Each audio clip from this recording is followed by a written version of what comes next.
Axons Unleashed.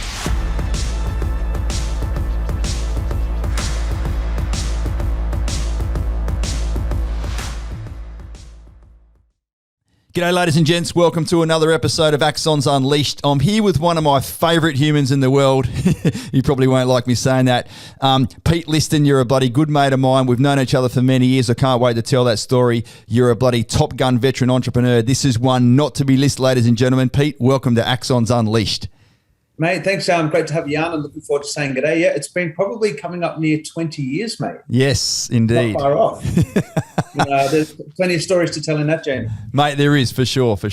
Yeah, so we're going to talk about, enlisting in the military, what your time was like in the military, transitioning from the military, what it's like to become a veteran, and now I can't wait to sort of spend the last 20 minutes or so, Pete, enlightening everyone. You and I can draw off about business and what it's like to run a business. And if you're a guy or girl serving right now, or even if you're a veteran that's recently started your own business and you're sort of stumbling your way through what it's like to be your own boss and grow a business and scale and bring on employees and whatever else and systems and processes and the like, listen to this. Watch it on YouTube. You can watch it on Spotify now, Daniel. Is that right? Because interestingly, Pete, your business is called Trust the Process. Yeah? Mate, trust the process. It's really a practice what we preach thing, but I guess one of the things that we really believe is, business owners, we too often get caught up in the space of the business all being about us.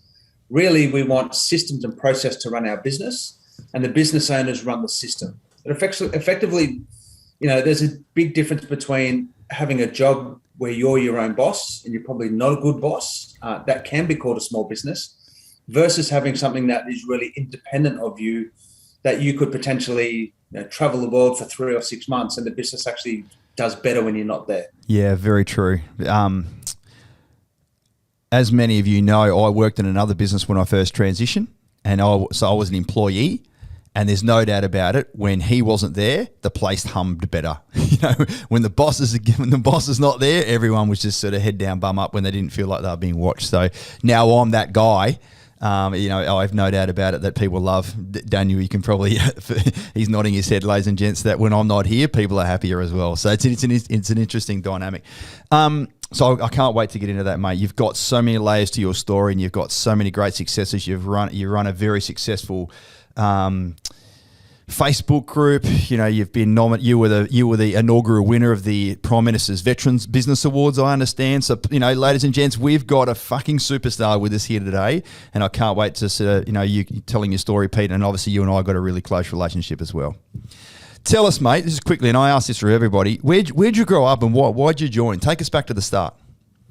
Yeah, mate, I grew up in a town called Katoomba in the Blue Mountains, probably a couple of hours west of Sydney, a really beautiful place. But like a lot of Australian small towns, for me, my life was always going to be outside of that small place. I actually tried to join Duntroon when I was about 17. But if anyone knows Katoomba, probably similar to places like Byron Bay, I was living a little bit more of an alternate lifestyle at that time, which probably didn't align with the military ethic too much. And I made the choice at that time, because of other choices I was making, not to join the military. So I ended up going and studying horticulture, and I spent 10 years basically I just did every job in the world, man. Like, I've done everything from pushing trolleys, working in nursing homes, builders laboring, parks and gardens. I've traveled Australia fruit picking and backpacking and living in caravans. I was just basically one of these normal Aussie kids who grew up in a small town with nothing really too much going on. They just did anything. But where I ended up getting to the military, I was traveling through Australia in a caravan, just doing fruit picking and just random work. And I ended up in Townsville, and I was supporting another bloke up there, Lloyd Moody, who is a veteran guy who owns the Jim's Mowing franchise. And I was just helping him run his franchise. And I was always, in every job that I had, I was always like the ideas guy, but it was never my business, to be honest. And whilst I was up there was a mate of mine who was a 2RAR at the time. And he was one of the mates from Katoomba growing up with. And I went and visited him, and I think I was probably 28 at the time, so a little bit later. And when I just went to his flat in Townsville, just looking at his kit, and just him telling his stories, I was just like, man, time to join up. So I literally just went down to recruiting in whatever street it is here in Townsville and signed up.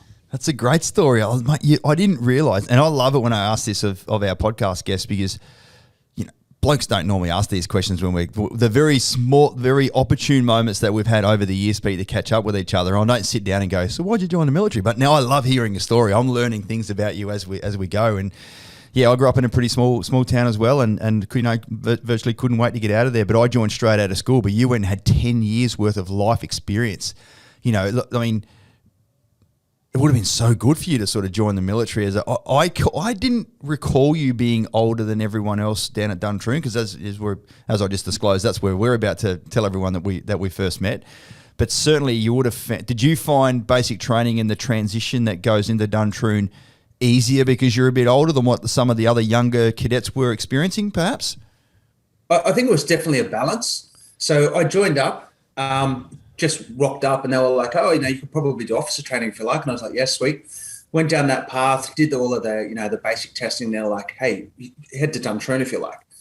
I needed 6 months. I needed to push my class back 6 months, primarily because I had to finish my job up there and then lug my caravan from Townsville to Canberra. And I literally parked my caravan in the front yard of my married quarter in Duntroon until I ended up selling it. But then I turned up at Duntroon, and I didn't get there till I was 30, and I had my 31st birthday on my first field trip.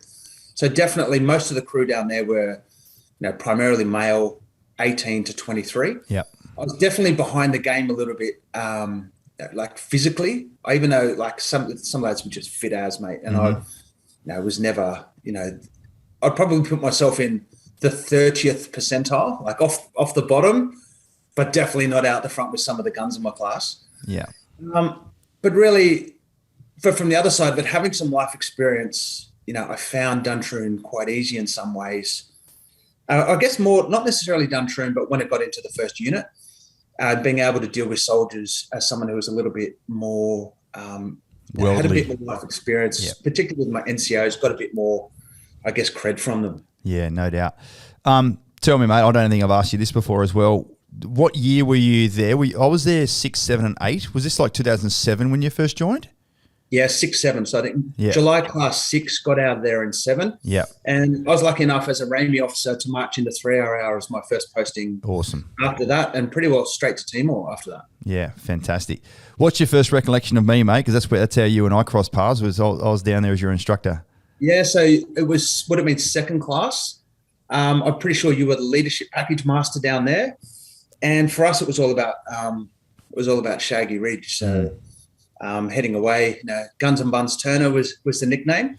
But I remember you were always a very, how can you put it, vivacious character, a bit of a larger than life, with the green beret strutting around and a couple of gongs in his chest. It doesn't take too much to impress a cadet.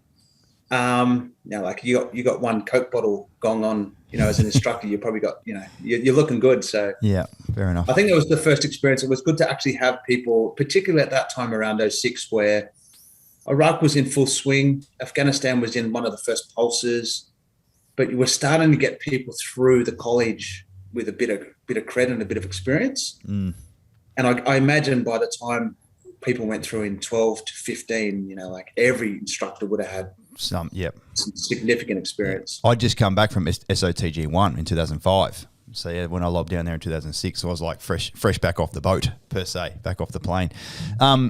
Mate, I loved it down there. It was such an honour and a privilege to be able to pass on some of my life's experience as well. As you know, as an ex-senior NCO changeover, the most important relationship that a young lieutenant has is that with his or her senior NCO. And I was I felt as if I was able to provide you guys a few insights into what was actually going to come your way. And then 3RR, mate, what a fantastic unit. When I was a bombardier back in Ayfield Battery, we were jumping with them back in the day. So I have an affiliation with Old Faithful myself. So mate, what was life in the unit as a young but more worldly and more mature subby? The big thing I remember, so 2 experiences when I first marched into the unit. One of them was a guy called Giles Cornelia, who will end up being Chief of Army one day, or highly competitive at it. Yeah. And I remember there was 3 subbies. There was me, name drop, Me, Sam, and Luke. And Luke, remember, we're just about to go. We were supposed to meet the adjutant like at 8 o'clock or something. And it's like 5 to 8. And Sam's not ready yet. He hasn't got his shirt done or something like that. Now it's 1 minute to 8, like very first day. And we're allowed to swear. Of course, mate. Mate, we're just like, fucking hell, man. Like, what's going on here? Like, we've got to be there right now. Sam's like, just get up there and buy me a few minutes. So we rocked up to the adjutant's office, literally first day, first moment in the unit. He calls us in. We sit down, and he's like, there's only 2 of you. And we're like, yeah, so Sam will just be like another couple of minutes. He's right. He's like, gentlemen, we hunt in packs. Go out and come back when he's ready. Nice. That was our first moment. I was like, and Giles is someone that I've got immense respect for. I'm sure he must be like a colonel or maybe brigadier, something like that now. Yeah. The other one too is a guy called Wade Stothart, who was my first CEO, and he's a 2-star at the moment now. Wade said something to me that has stuck with me like for the rest of my life, particularly in business. And that is like, Pete, all you need to be highly successful here is just be brilliant at the basics. Agreed. Just be brilliant at the basics. And that for me is we come into whatever role it is in life. You normally don't have to do something spectacular or new. Just do the little things really, really well.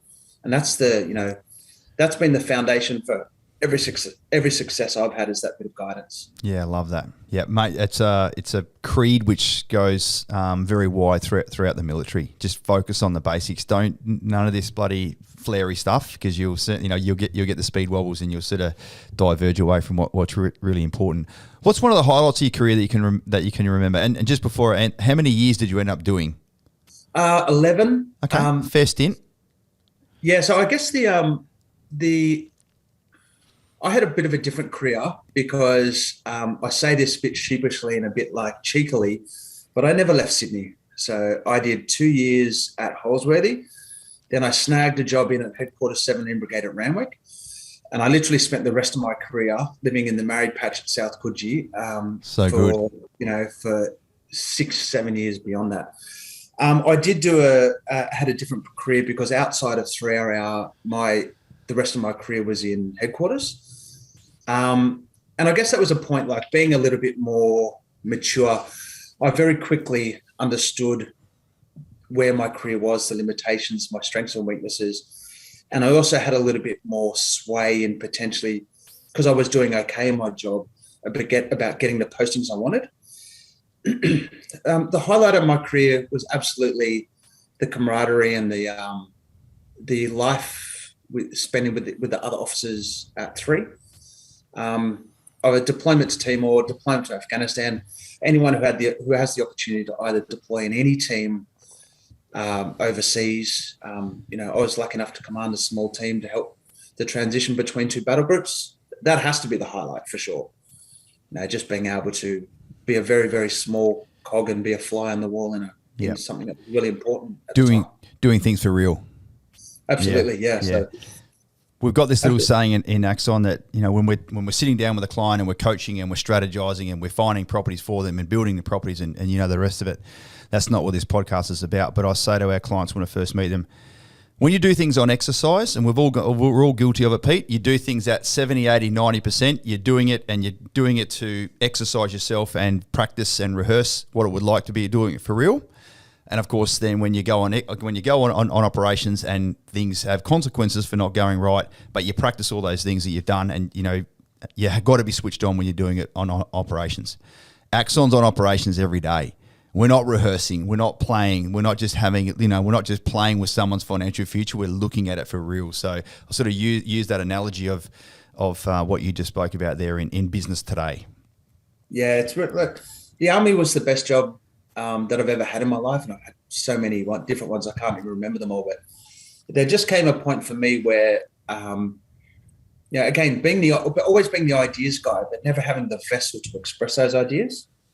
It just sooner or later the entrepreneurial itch needed to be scratched. Yeah, tell me. So what were you doing? So you were I didn't know you lived the whole time in Sydney and around. The eastern suburbs boy through and through, really. Even like bloody Katoomba through to eastern suburbs, mate, which is great. And I'm happy for you, dude. I never got one of those postings. I was sort of doing some other bits and pieces. But when did you have a serious tingle in the back of the neck that says, shit, I think my time in this organisation, best job I've ever had in my life, is coming to an end?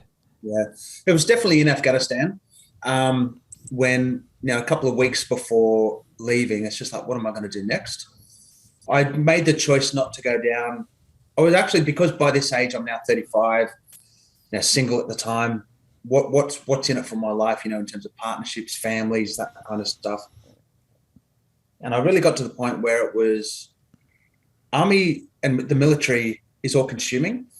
And, I am very sheepish when I say I spent my whole career in Coogee, basically.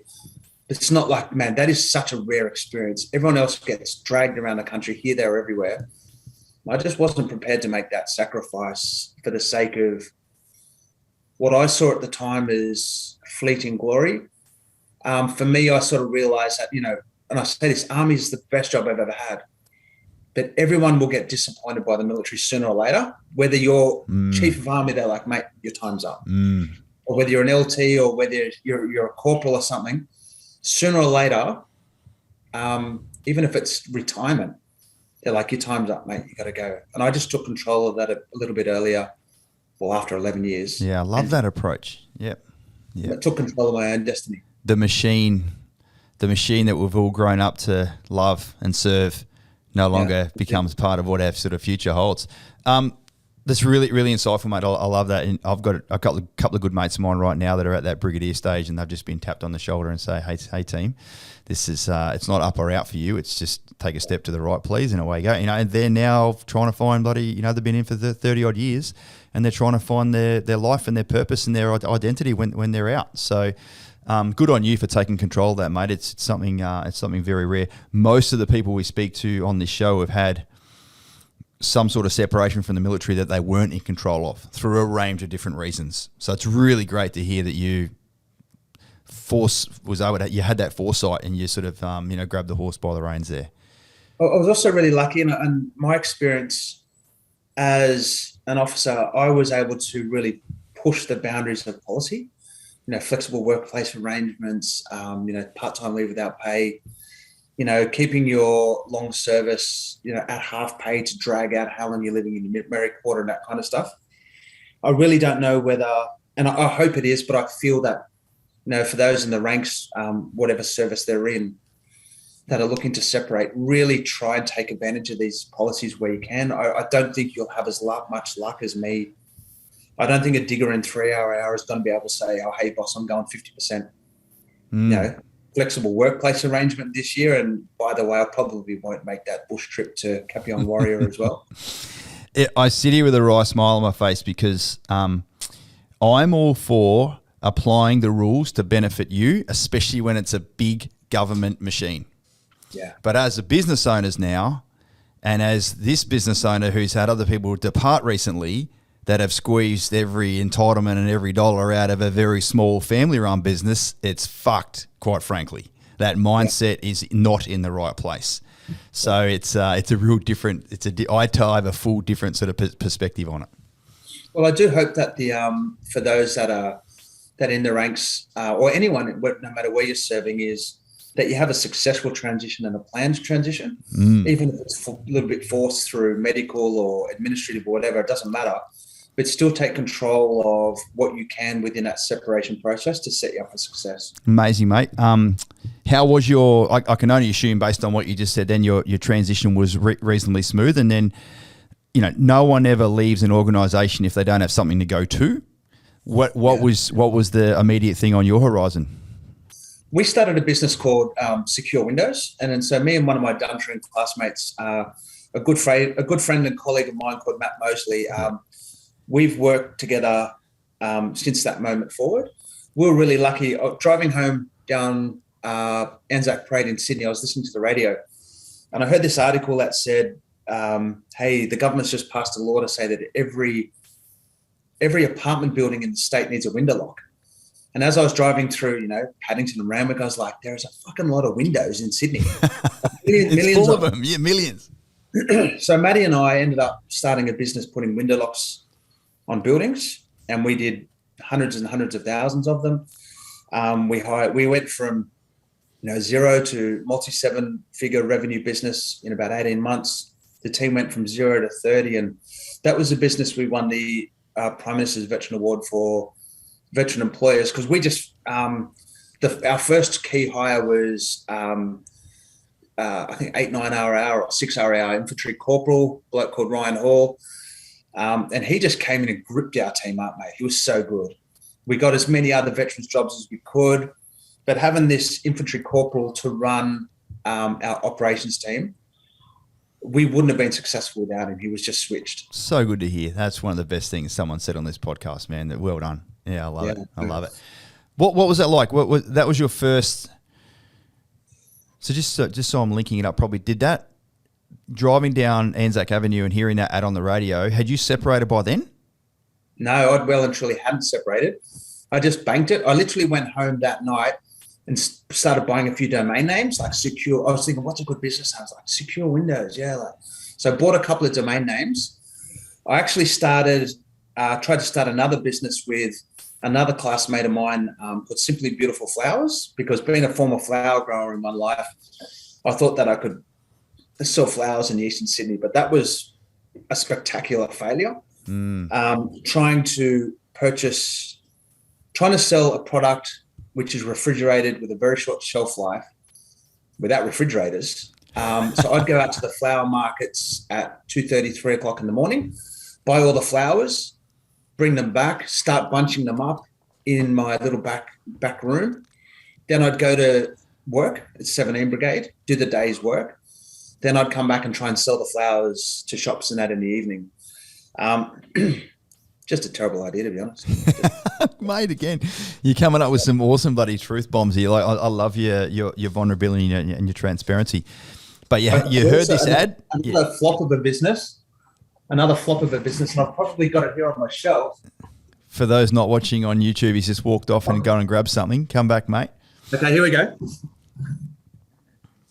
Beret? Yes.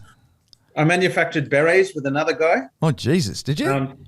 I went to Christie's one day and tried to buy a beret. This is back when, remember then, so whatever chief of army it was said no more berets. And then another chief of army said berets are back. So me and another mate, I went into Christie's and I was like, can I buy a beret? And they're like, oh, it's a 6-month wait for a beret. And I was like, 6 months? How does that work? I'm like, I've got to start doing berets. So me and another guy started Hudson Berets. It's pretty old than that now. Gold. Again, terrible idea.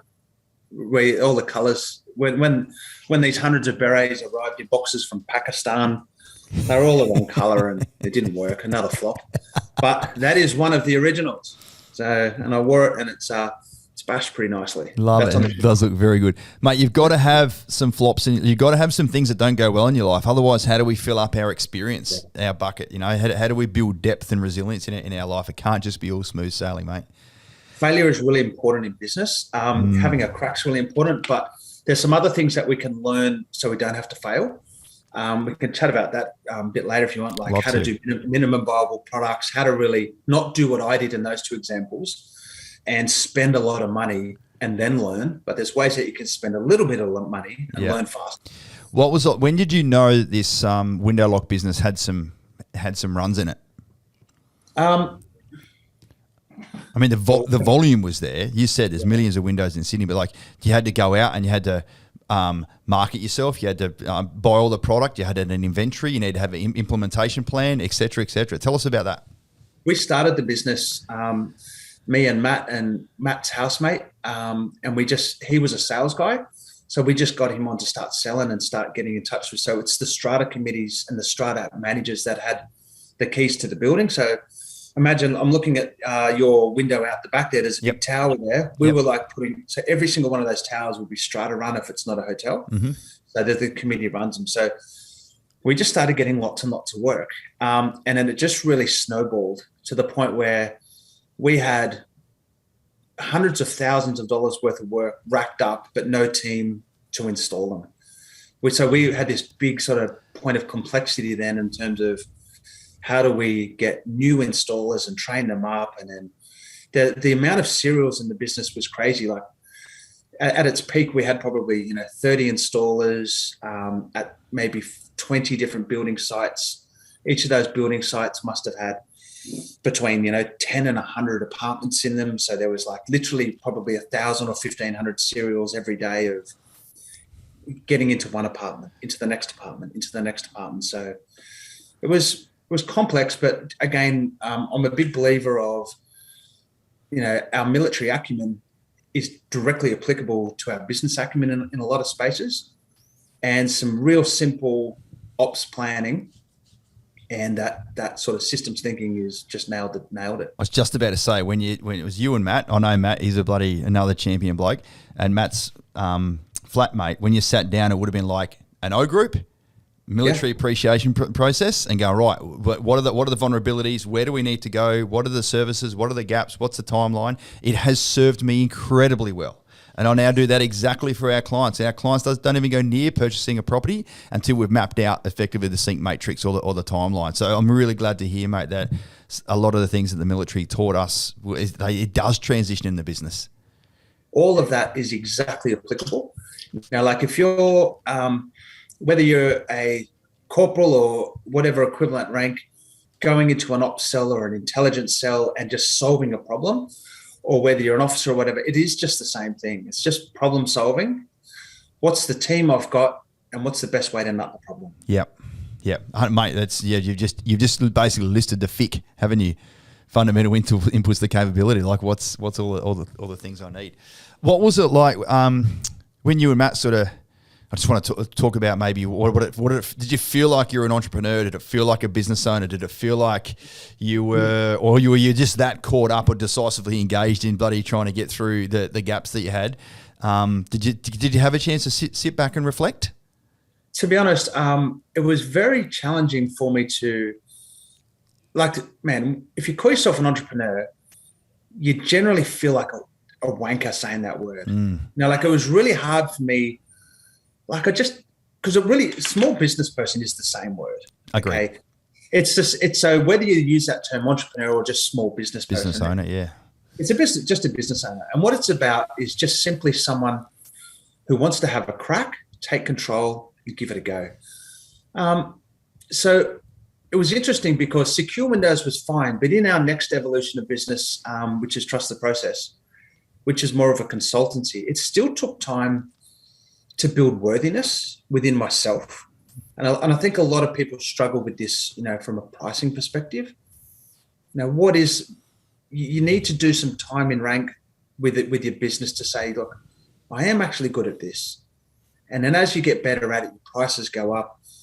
The way that you position yourself within the industry or your business or within your competitors starts to lift.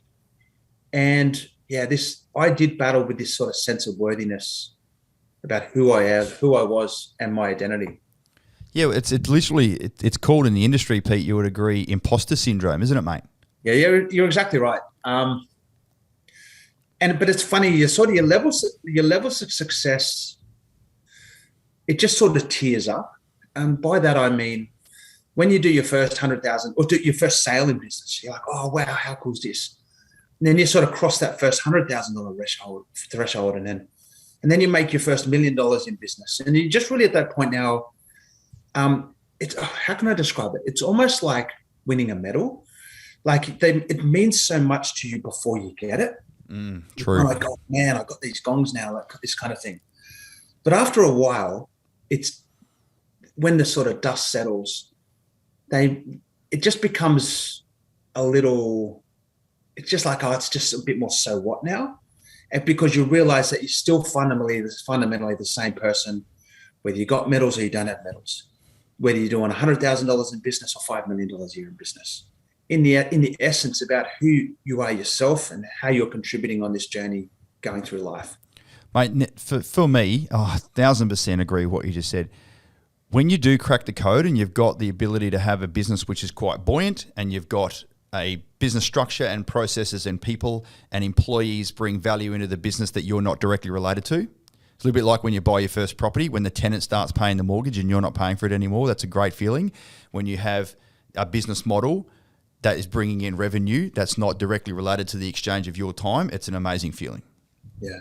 And what's funny now is well, you come through this sort of worthiness phase where you think, okay, am I a great business owner, or what are we doing here? And you fumble along with that, particularly for those that are in consulting. But then you get to a point where you sit and embrace it, and you're like, I am really good at this. But funny enough, in my business now, the business has absolutely grown beyond my capability and skill. And I am now very distinctly the weak point in our business, which is funny. Like, I am the point that is holding things back. Whereas, so in the relationship between Matt and I, there's some really good books out there called Rocket Fuel and others. I know them well. Yeah, which talk about visionaries and implementers. Now, I am the butterfly chasing ideas guy that finally has this vessel to express in business.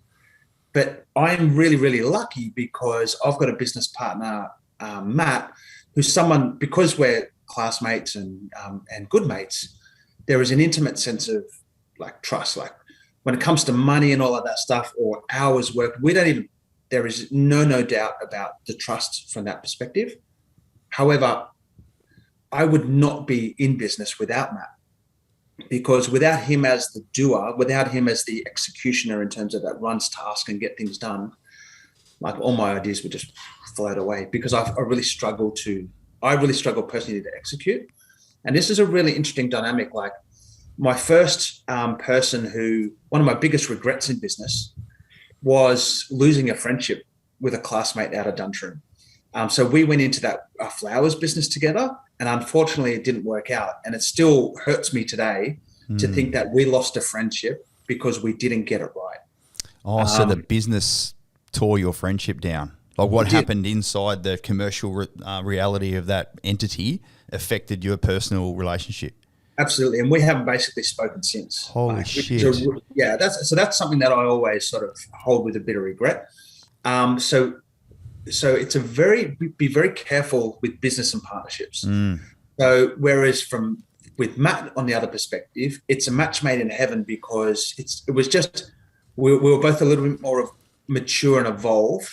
And it was part of my immaturity, and lack of vision in the first business that created that relationship. So going to business with friends and family, it can be very dangerous, but you get the right mix, it's such a leverage point. So, well, that's rocket fuel, isn't it? That's what it says in the book. When you've got two competing priorities and there's that little bit of natural friction as I rub my hands together, that creates the friction, which is the rocket fuel, which allows the business to then, blast off.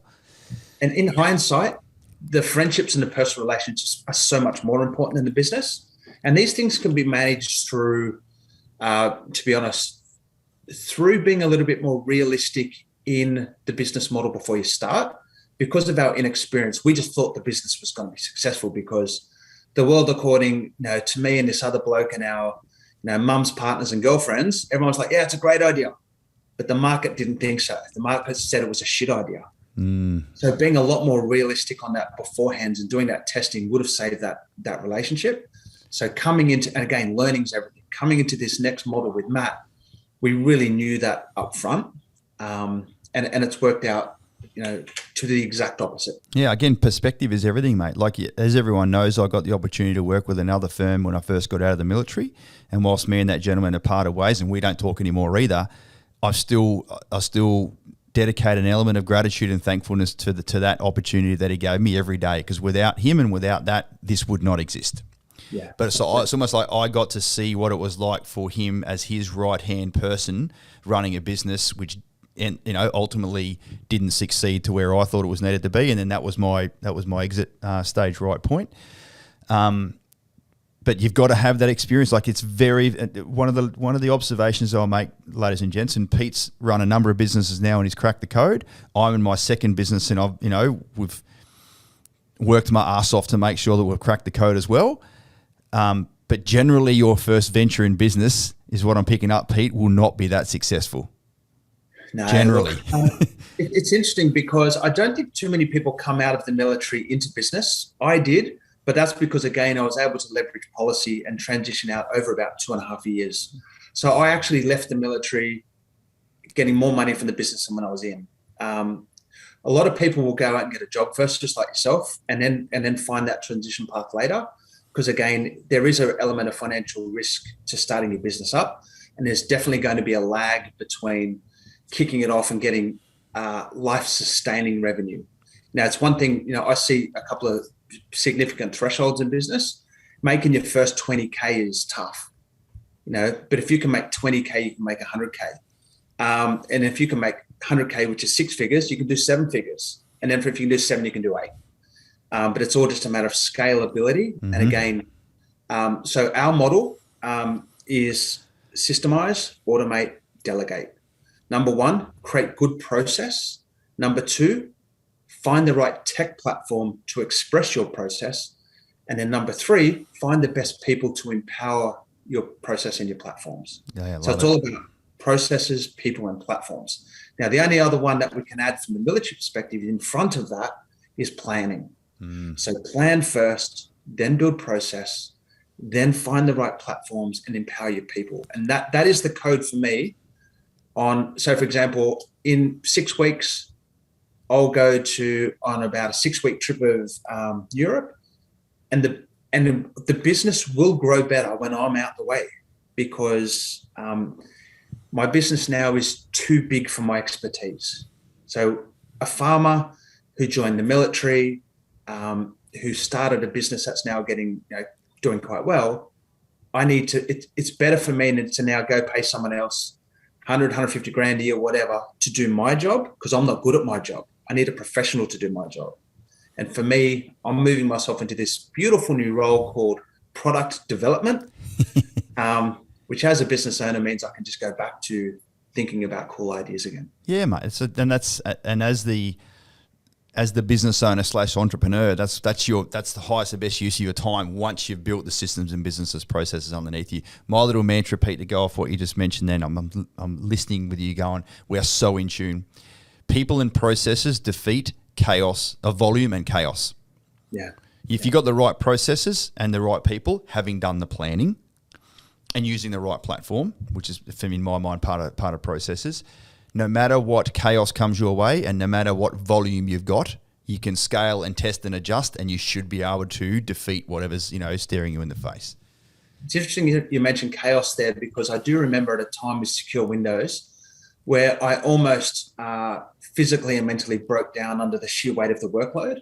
And I was everything was going wrong. Like I was on site installing window locks. I was booking the team in for the next day, and we were doing ordering and that kind of stuff.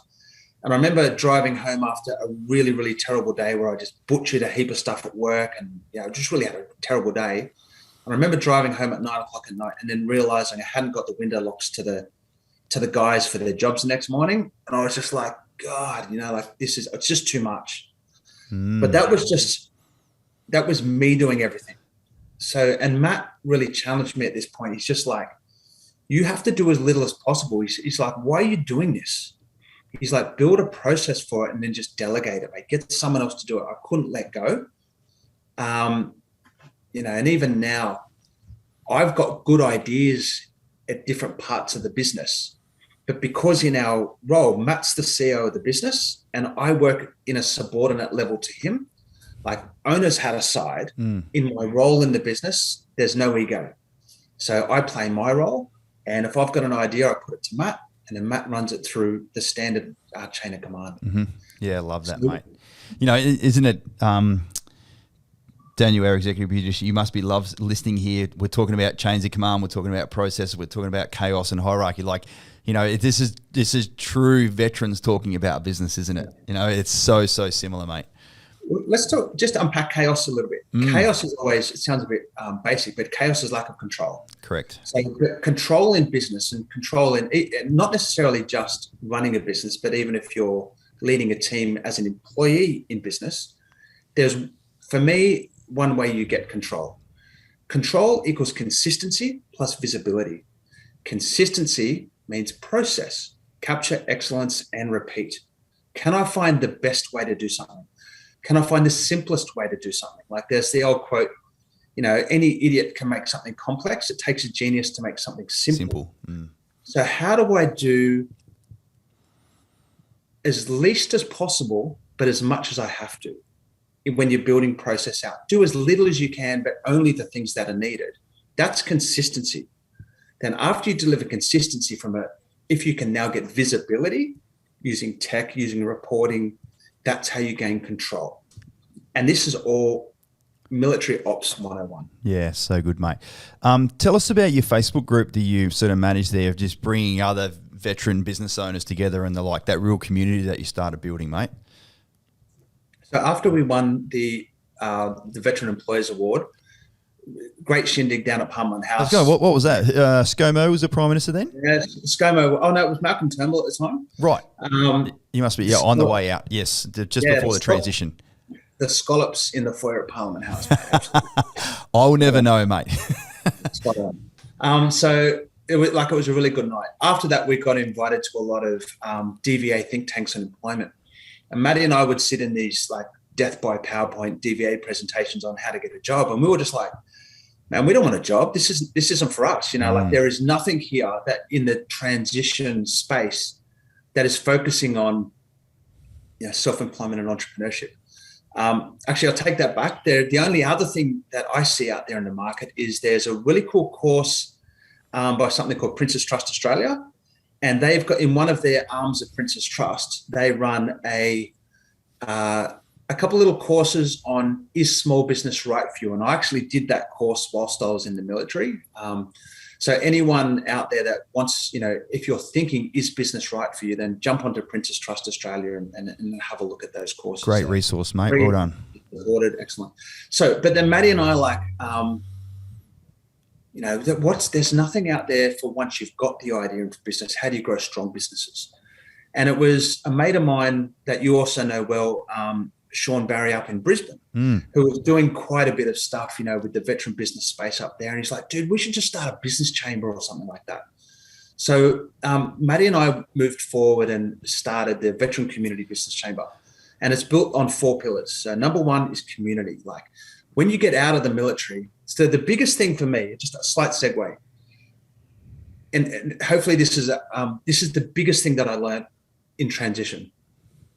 When we're in the military, our friends, they stay with us for life, but we drop them in a flash. And what I mean by that is if I go to, say, at 3RAR, some of the people I have the fondest feelings for in my life were those people that I shared those times with. But then I go to my next post and automatically I get my next group of mates.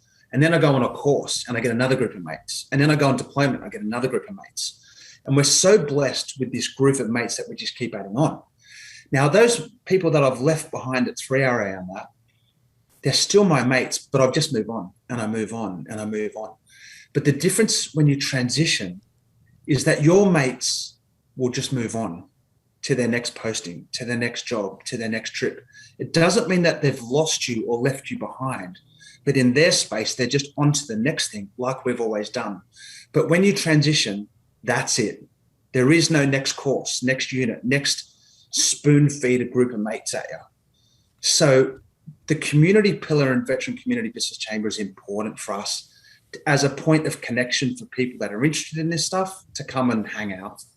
The C in Veteran Community Business Chamber stands for partners and spouses, because they're equal for us in terms of, we believe that the family unit is most important. It's not just about veterans. So pillar number 1, community. Pillar number 2, education. What's great with your military skills is operations, planning, HR, these kind of really military 101 skills. What you're probably missing in business when you get across is articulating a sales process, understanding digital marketing, and pivotally cash flow and accounting. I was going to say finances would be a big one. So those sales and marketing, cash flow and accounting are the 2 things that I think we need to really infuse into the military business owner to take the amazing skills that they've got in the military and just round you off. Pillar number 3 is identification, and it's all about and certification. So right now we've got some of Australia's biggest companies wanting to put veteran community businesses into their supply chain. Heaps to announce on that in the next couple of weeks. Probably by the time this podcast is out, check out vcbc.org.au and see some of these companies that really are looking for your business to spend their money on. Awesome. So we've got a model there now about how we want to make so these companies can be confident they're getting veteran community businesses in their supply chain.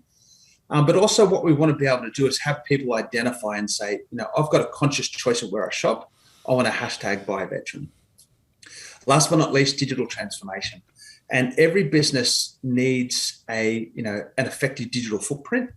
It's not just about having a poster, which is your website, but a digital ecosystem that drives, productivity and leverage, and also a scalability sense in your business. So without a good digital footprint, from here to the next, into the future, you're already on the back step. So now we've got about 2,500 people in the community. It's free to join. We're just about to launch an online education series that any veteran community member, we're grateful to DVA that supported that. We're kicking that off. Like I said, we've got some really blue chip Australian companies that have committed to VCBC, and we're looking to be able to promote what they're doing. Because one of the things I want to share here is that I personally am a bit tired of the narrative of veterans being about PTSD, suicide, royal commissions, war crimes, defamation cases in Sydney. What I see out of veteran business owners is that we are still the same people with character, with integrity, of people who express those same military traits, but we now deliver this in business. So I want people that identify as a veteran community business for others in our society to say, look, these people are good. Now, they're highly respected and appreciated in uniform. We need to transfer that over. Yeah. Now, on that note, we recognize that there are heaps of people out there that are doing it tough, with physical inside and outside injuries. However, I believe that the veteran entrepreneurship community should be an example of you see it, you can be it. I want to give you an example of one of my classmates in Duntroon. So one of my best mates, a guy called Joel Kabides, who was a Filipino cadet. We were playing basketball at Duntroon, had a head clash with another mate of mine. I remember this. Yeah, yep. C1 quadriplegic. And I was there when it happened. So I literally thought he died on the floor. He suffocated on the floor. So my mate Joel now has been in a wheelchair with no movement from the neck down for 15 years. And he is able to start businesses. So despite his disabilities, despite his the challenges that he has in life, he's a business owner. He runs concerts, he runs a nursing agency, and he's able to run his business in his own place at his own pace. So this is I just want to recognize people out there that may be doing it tough in their transition or taking the experience of their former life to the next life. But as business owners, we want to put more of a you see it, you can be it example out there so that people can strive and make the next chapter better than the last. Mate, well said. I love that. You're taking me back in time, bro. It's just so good. I knew I was going to love talking to you.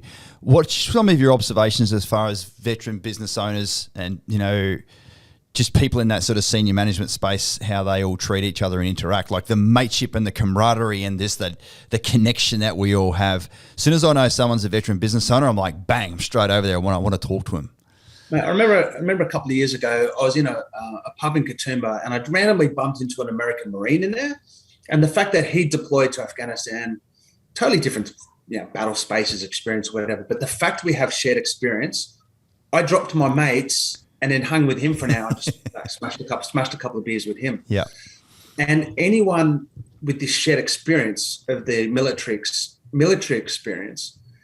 when you meet a stranger, there's this a baseline of trust, which is hard to quantify, but there's how can I put it? We might not be the best, but we're going to do our best in business. And if you get into a relationship with another veteran community business owner, I can almost guarantee you that they won't intentionally screw you over. Okay, you go into another business with somebody else, you can't guarantee that, because I'm not saying that everyone out there is, unscrupulous, but if you engage a fellow veteran business owner, I can almost guarantee it that they are not going to intentionally screw you over. That maybe they might make mistakes like everybody does, but that commitment of shared experience and trust is amazingly powerful doing business with each other. Yeah, I love that as well, mate. It's the likelihood of anyone being screwed over by a veteran, if they're a business owner or in senior management or just a decision maker, or even if you're being served by someone, like I've got 8 other veterans that work here at Axon. I don't talk to every single client on every single conversation, but I trust them to be able to do their role. I trust them to be able to deliver and communicate and look after the clients even when I'm not there, without exception.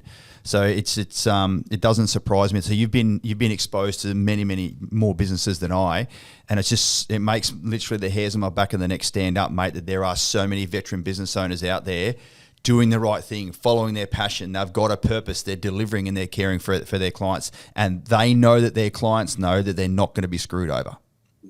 And when we talk about the word veteran is always a challenging word.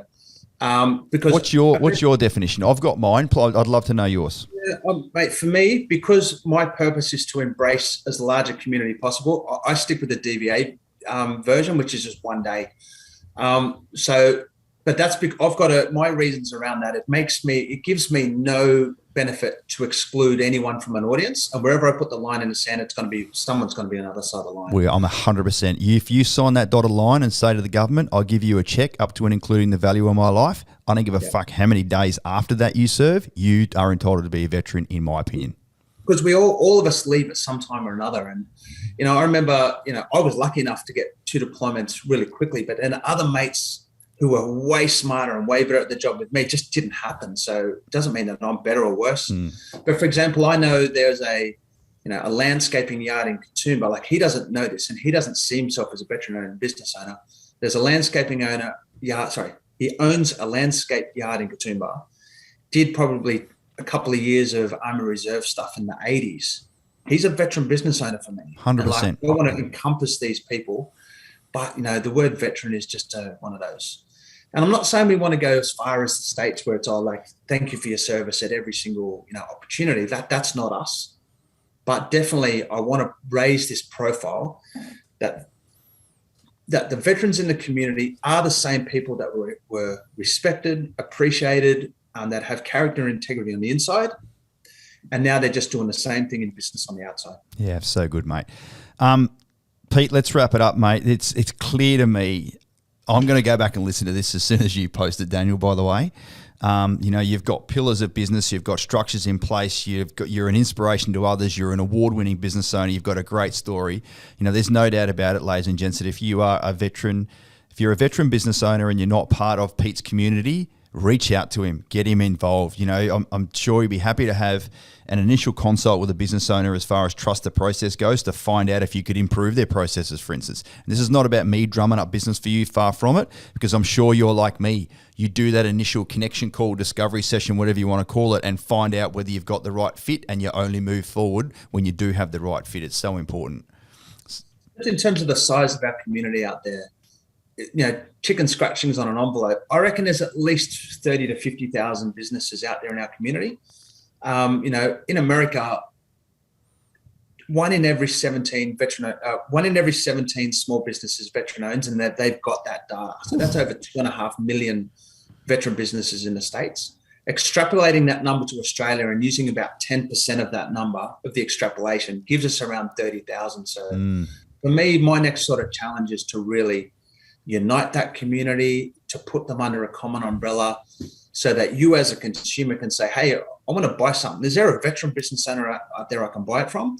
Or alternatively, if you're a veteran business owner, we can get you in front of some of these blue chip companies in Australia who are actively looking for you right now because they want you in their supply chain. Yeah, they know that they can trust you. They know that you've got their back. They know that you as a veteran are not going to do the wrong thing, and you're always going to act with the highest levels of integrity. Mate, I've loved this session. Thank you so much for coming to join us on Axons Unleashed, everyone. Pete Liston, you're a bloody great human. When I'm down in Sydney again next time, brother, we are definitely going to catch up. Here's cheers to you, mate. Thank you, mate. Anyone that needs vcbc.org.au, Pete Liston, connect with me. Pete. You can connect with me on LinkedIn, Peter at vcbc.org.au. I'm happy to help. Fantastic. Thanks, Daniel, for organising this. See you, Pete. Have a great day, brother. Take care, mate.